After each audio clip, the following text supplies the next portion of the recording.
સુરત મહાનગરપાલિકા હર હંમેશા વિવાદોમાં રહેતી આવી છે, ત્યારે વધુ એક વખત પાલિકાની દબાણ ખાતાની ટીમ દ્વારા દબાણના નામે ગરીબ શ્રમિક શાકભાજી વાળાઓના ધંધા રોજગાર પર અસર પહોંચાડી અને શાકભાજી રસ્તે ફેંકી દઈ અમાનવીય હરકત કરતા લોકોમાં રોષ દેખાઈ રહ્યો છે।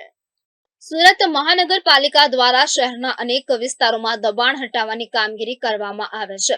ત્યારે ક્યાંક ને ક્યાંક બબાલ તો મારામારીના દ્રશ્યો સર્જાતા હોય તો કેટલીક જગ્યાએ પાલિકાની ટીમ દ્વારા દબાણ હટાવવા બાબતે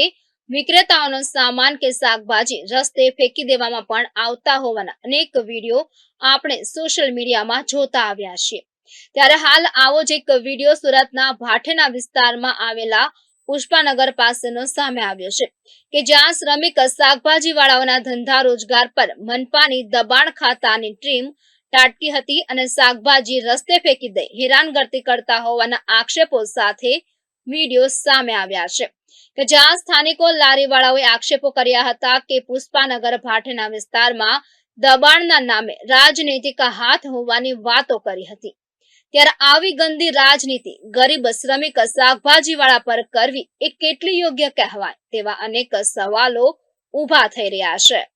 કેમેરામેન અલમાસ ખાન સાથે એઝાર શેખ, ગુજરાત ન્યૂઝ, સુરત।